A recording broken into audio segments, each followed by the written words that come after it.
السلام علیکم دوستوں، کیسے ہیں آپ لوگ؟ آج کی ویڈیو میں ہم بات کریں گے کہ ترکی کتنا طاقتور ملک ہے۔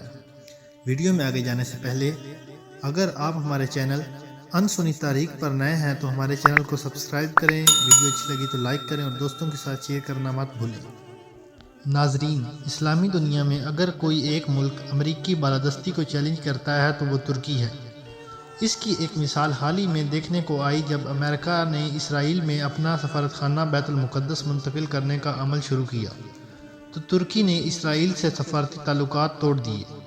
ترکی کے پاس ایٹمی ہتھیار نہیں ہیں، لیکن پھر بھی اس کا شمار دنیا کی طاقتوں میں ہوتا ہے۔ ترکی کا رقبہ پاکستان سے کم ہے اور اس میں آبادی بھی پاکستان سے تھوڑی ہے، لیکن اس کے باوجود ترکی کی سب سے بڑی قوت اس کا جغرافیہ ہی ہے۔ وہ یورپ اور ایشیا کے درمیان موجود ہونے کی وجہ سے یہ دونوں براعظموں کا دروازہ بن چکا ہے۔ ناظرین، ترکی کے جغرافیے کی وجہ سے روس اور امریکہ دونوں چاہتے ہیں کہ ترکی ان کے کیمپ میں رہے، اور ترکی اپنی اس اہمیت کو بہت اچھے طریقے سے استعمال کرتا ہے۔ لیکن یہی جغرافیہ ترکی کی کمزوری بھی ہے، کیونکہ ہر سال ایشیا سے یورپ جانے کے خواہشمند لاکھوں افراد کا ایک سیلاب ترکی میں آ جاتا ہے، جو ترکی کے لیے ایک بڑا معاشی چیلنج کھڑا کر دیتا ہے۔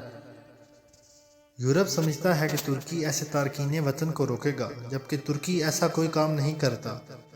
2015 میں ترک ساحل سے ملنے والے ایک شخص کی لاش نے دنیا میں تہلکہ مچا دیا، کیونکہ یورپی یونین کے تمام شہری بغیر ویزا کے یورپ میں گھوم سکتے ہیں۔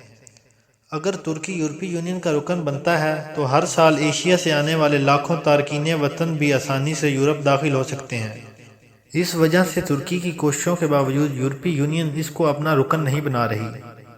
اگر معاشی لحاظ سے دیکھیں تو ورلڈ بینک کے مطابق ترکی دنیا کی 17ویں بڑی معاشی طاقت ہے۔ ترکی کی معیشت میں سیاحت ریڑھ کی ہڈی کی حیثیت رکھتی ہے۔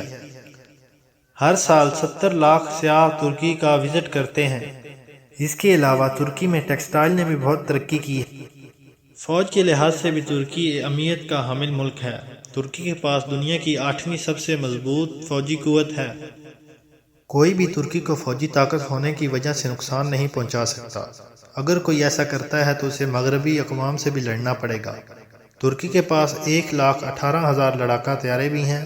امریکہ کے دباؤ کے باوجود ترکی نیٹو کا واحد رکن ہے جو روس کے جدید تعاون میزائل ڈیفنس سسٹم خرید رہا ہے۔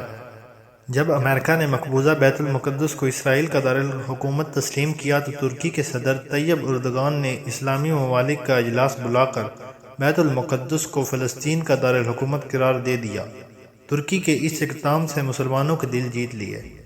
دوستوں، اگر آپ کو ویڈیو پسند آئی تو ویڈیو کو لائک کریں اور دوستوں کے ساتھ شیئر کرنا مت بھولیں۔